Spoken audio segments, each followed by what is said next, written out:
En esta cinta voy a resumir el libro titulado Yo estoy bien, tú estás bien, del doctor Thomas A. Harris. Es un libro de psicología y de autoayuda y superación.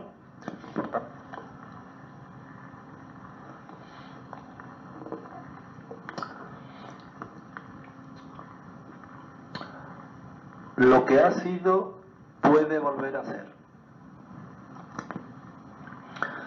Si los individuos pueden cambiar, es posible cambiar el curso del mundo. La comprensión de la conducta humana es cosa de los psicólogos y de los psiquiatras.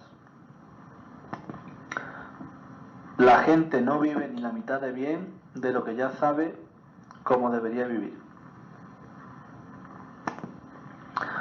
El recuerdo permanece intacto en la memoria del sujeto, aun cuando éste ya no es capaz de recordarlo.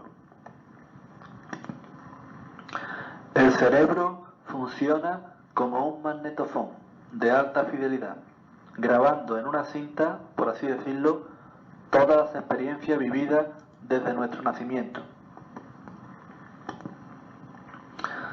Siempre que una persona normal presta atención consciente a algo, lo está grabando simultáneamente en la corteza temporal de cada hemisferio. Al cabo de cierto tiempo, puede resultarnos difícil evocar un recuerdo exacto y detallado de un viejo amigo, tal como aparecía hace años. Y sin embargo, cuando volvemos a ver a este amigo, aunque sea de manera inesperada, podemos percibir inmediatamente los cambios que ha obrado en él en el transcurso del tiempo. Los sentimientos asociados con experiencias pasadas se graban también, unidos inexplicablemente a esas experiencias. Esas experiencias grabadas y los sentimientos a ellas asociados pueden ser reproducidos hoy de manera tan vivida como cuando ocurrieron, y aportan muchos de los datos que determinan la naturaleza de las conciliaciones o transacciones de hoy. No solo recuerdo cómo sentía en este momento,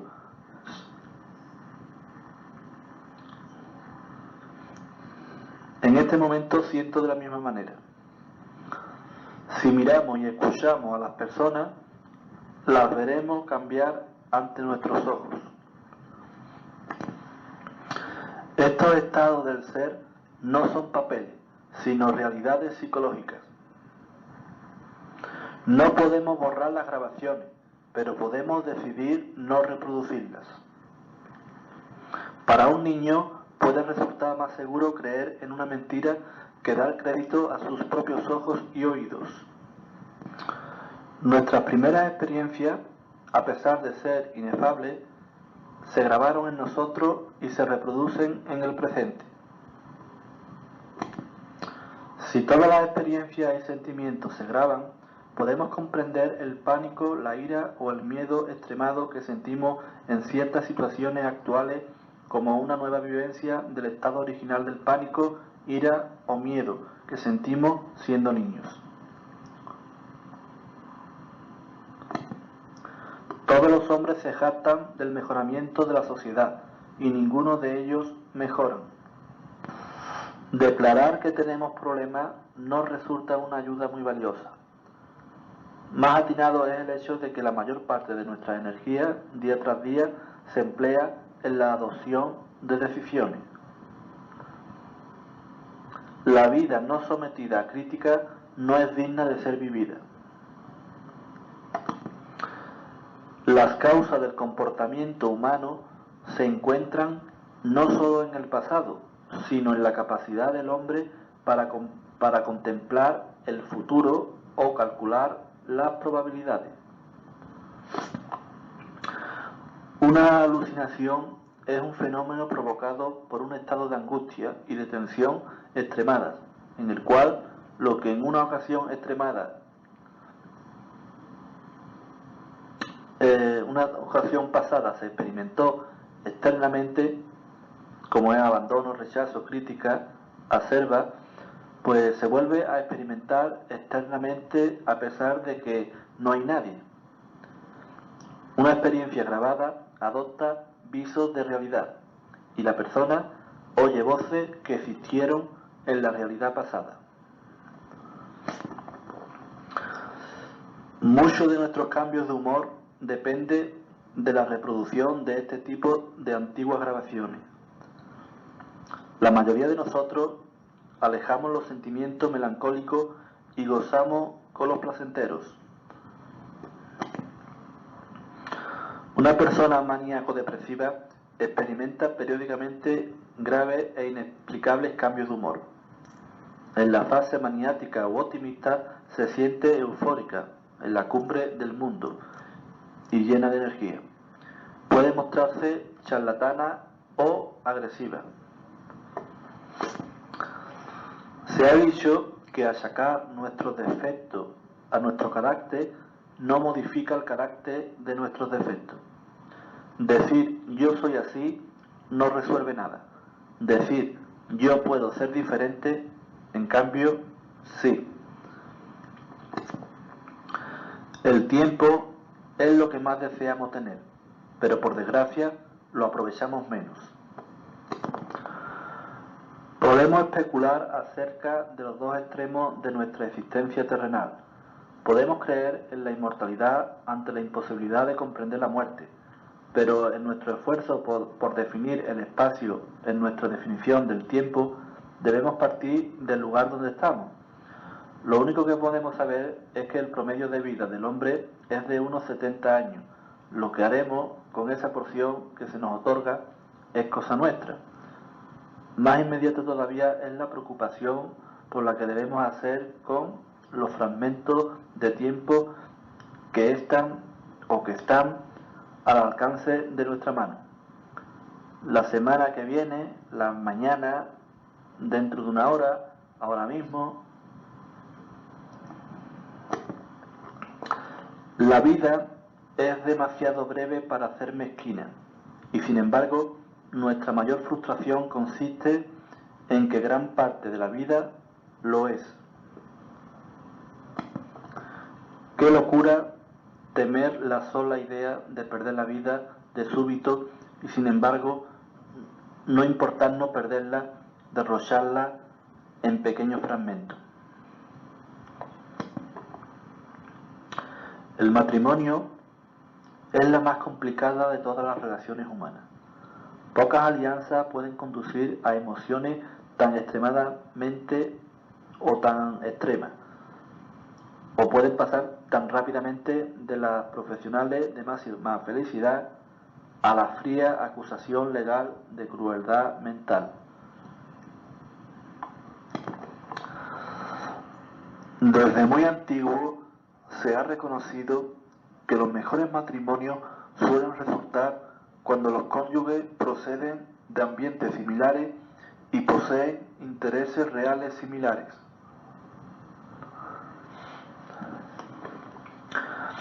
No hagas nada que no sea digno de ti. En el mundo actual hay una aritmética de la desesperación en la que todo el mundo pide amor y nadie parece capaz de darlo. Ello se debe a la continua influencia dominante de la posición yo no estoy bien, tú estás bien, propia del niño pequeño. Si uno de los dos cónyuges cambia, otros cambios deberán completar ese cambio inicial para mantener intacta la relación. Muchos psiquiatras insisten en que no hay salud emocional mental si un hombre no se enfrenta con la realidad. Muchos matrimonios son como un barco sin rumbo, permanecen a flote, pero sin dirección. Sus decisiones se basan primordialmente en ese factor. ¿Qué hacen los demás? Se adaptan a su círculo social en cuanto al atuendo o a la morada, o a la manera de educar a los hijos, o a los valores, o a las doctrinas, puesto que los demás lo hacen, debe de estar bien, que esa es la norma de conducta. La norma de conducta es esa, puesto que los demás lo hacen, debe de estar bien. Bien, ellos no han elaborado su propia escala de valores adaptada a su realidad, y por eso acaban a menudo desilusionados y con el agua hasta el cuello. Un hombre recuerda siempre su primer amor. A partir del segundo empieza a amontonarlos.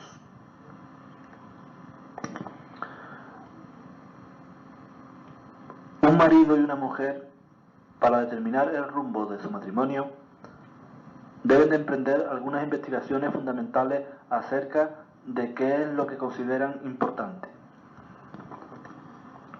Amar no consiste en mirarse uno a otro, sino en mirar hacia el exterior juntos, en la misma dirección. La mujer embarazada necesita amor extra del mismo modo que necesita vitaminas y proteínas extra. La escuela, a menos que los maestros sean realmente competentes, es el lugar donde, desde el punto de vista escolástico, el rico se hace más rico y el pobre más pobre. Lo mejor en cualquier situación concreta es idéntico a lo menos malo. Hay un elemento de maldad en toda mentira, porque tiende a derruir la base de la confianza. Tiende a destruir la base de la confianza. Y hay maldad en el hecho de devolver a un buen hombre a un encarcelamiento injusto.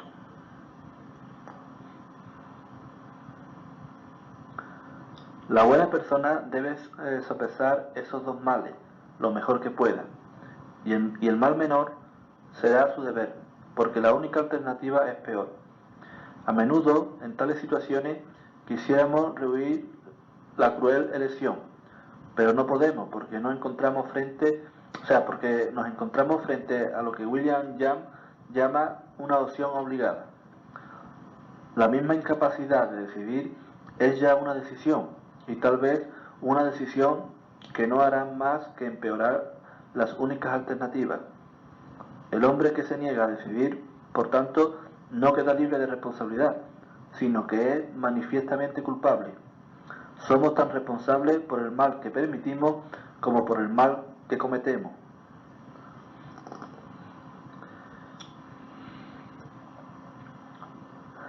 El niño maltratado ha sido programado para el homicidio. Solo pensamos cuando nos hallamos frente a un problema.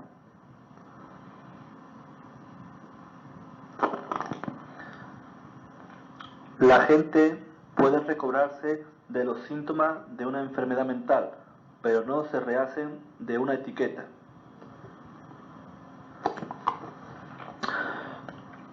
No existe una definición clara de la esquizofrenia. La realidad es el instrumento más importante en nuestro tratamiento. La realidad aprendida a través del estudio de la historia y de la observación del hombre es también el instrumento, la herramienta con la cual construimos un sistema ético válido. No somos razonables, sin embargo, sí damos por supuesto que la única realidad acerca del hombre es la que se halla contenida en nuestra experiencia personal o en nuestra comprensión. La realidad para unas personas es más amplia que para otras, porque ha visto más cosas, ha vivido más, ha leído más, tiene más experiencia y han reflexionado más. O bien simplemente su realidad es diferente a la de los otros. Podemos pasarnos toda la vida excavando en la experiencia pasada, como si fuese el único lugar donde existió la realidad, e ignorar por completo otras realidades que nos informan. Una de esas realidades es la necesidad de un sistema de valores morales y la existencia de ese sistema. La tragedia de la psicología actualmente, él es lo que los valores son, la cuestión específicamente dejada fuera de su dominio. Los psiquiatras y los psicólogos contraen una grave responsabilidad moral si declaran que las cuestiones filosóficas y morales no les interesan y que la ciencia no puede pronunciar juicio de valor. Si se desentiende de sus obligaciones profesionales con la afirmación de que no puede haber un código moral racional y con su silencio, pues prestan su asentamiento al asesinato espiritual.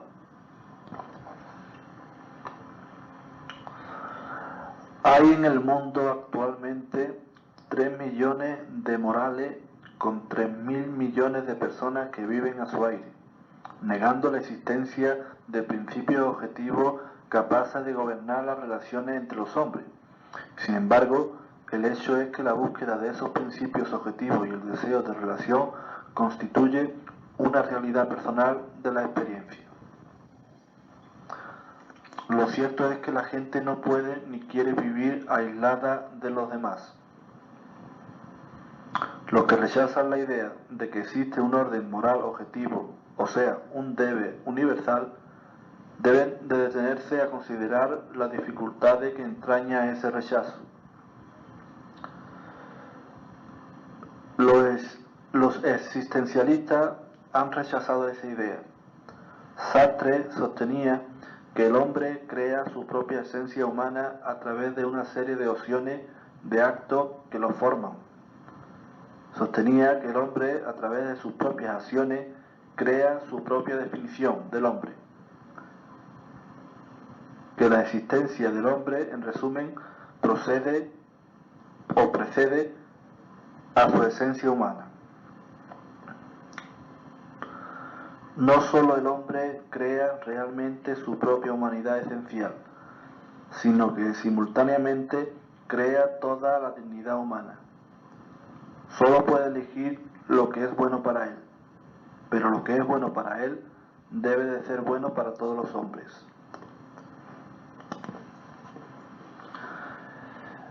El nacimiento, el tormento y la muerte de los miles de millones de personas que han vivido en la Tierra, si la existencia humana no tuviera una dirección o un propósito, parecería justificar más bien la posición de considerar fútiles todos nuestros esfuerzos por comprender la mente humana y aportar modificaciones al comportamiento del hombre. No podemos demostrar que las personas son importantes. Solo podemos apoyarnos en la fe para creer que lo son, puesto que creer que no son resulta todavía más difícil.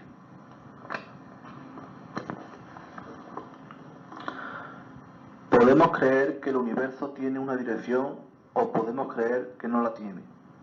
Pero como hombres razonables no podemos ignorar el hecho de que la cuestión de la importancia del hombre ha sido un enigma filosófico persistente.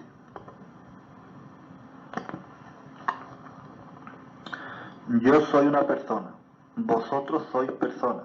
Sin vosotros, pues yo no sería una persona, porque solo a través de vosotros se hace posible el lenguaje, y solo a través del lenguaje se hace posible el pensamiento, y solo el pensamiento nos hace humanos. Vosotros me habéis hecho importante, así pues, yo soy importante, y vosotros sois importantes. Si os resto valor, me lo resto a mí mismo.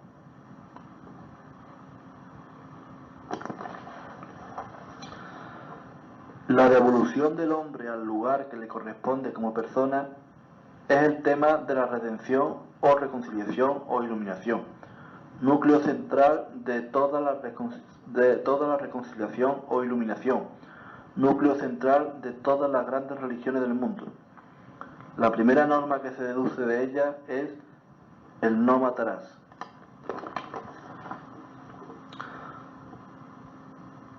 Nuestra civilización está llegando rápidamente a un enfrentamiento sin precedentes. O nos respetamos la existencia unos a otros, o pereceremos todos. Y aun prescindiendo de otras muchas consideraciones, hay que reconocer que sería una lástima destruir lo que tanto ha costado construir. ¿Somos un error evolutivo o debemos creer que los notables acontecimientos ocurridos en el desarrollo del hombre prometen otros acontecimientos preservadores todavía más grandes para el futuro? Es el problema primordial de nuestras vidas y que es el resultado de una decisión tomada en los primeros años de la vida bajo coacción, sin un debido proceso y sin el auxilio de un abogado. Pero tal como vemos la verdad de la situación, podemos volver a juzgar el caso y tomar una nueva decisión. La moral religiosa sustituye la experiencia liberadora de la gracia, yo estoy bien, tú estás bien, por el temor obsesivo de cometer un error.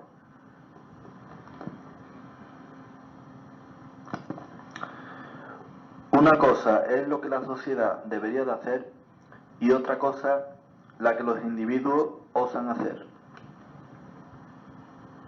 Te juzgarán por tus amigos.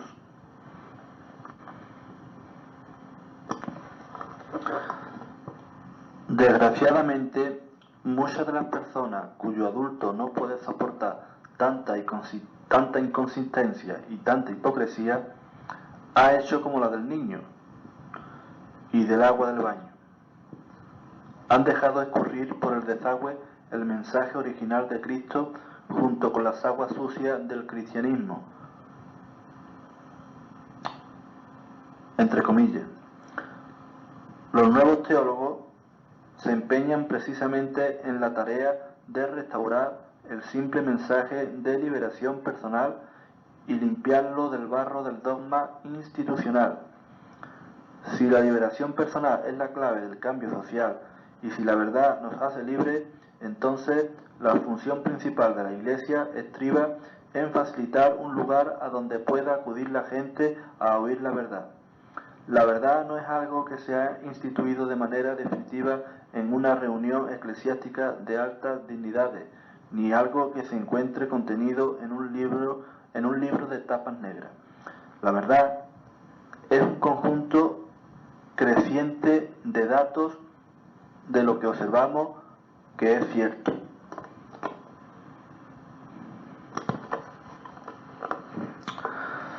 ¿Existe realmente la experiencia religiosa?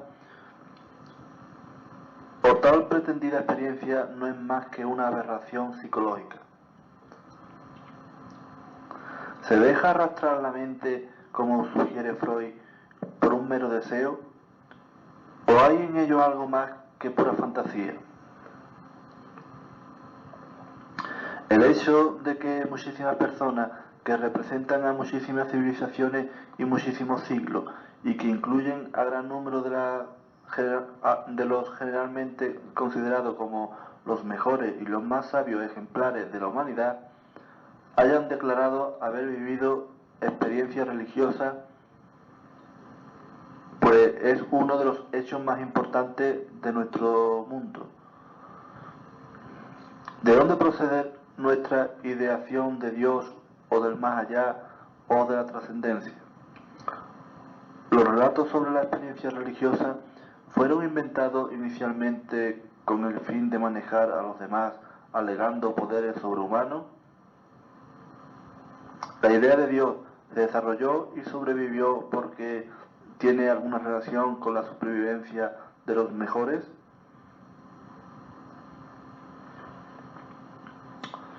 No podemos juzgar la experiencia religiosa de los demás porque no existe ningún modo cierto y objetivo de saber qué les ocurre realmente.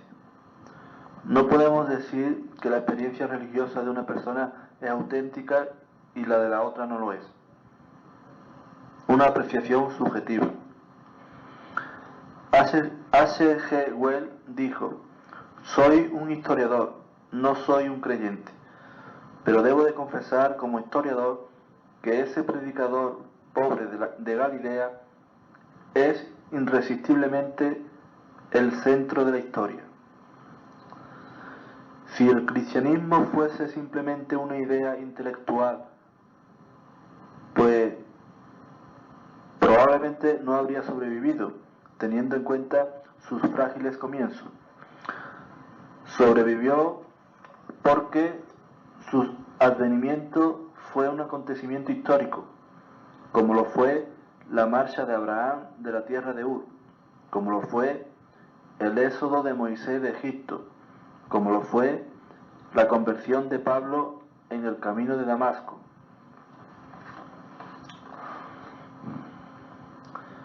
La conciencia significa la capacidad para ver una cafetera y oír el trino de un pájaro, cada uno a su manera, y no tal como se lo enseñaron. Experimentar a Dios o la gracia a nuestra manera y no tal como nos lo han enseñado o nos lo enseñaron. Toda idea preconcebida de lo que es Dios se interpone en el camino de la experiencia de Dios. Cuando los blancos y los negros y los morenos y los de todo color decidan que van a convivir como cristianos, entonces y solo entonces veremos el fin de esos problemas. Podemos llegar a odiar tanto al mal que nos olvidemos de la necesidad de amar el bien.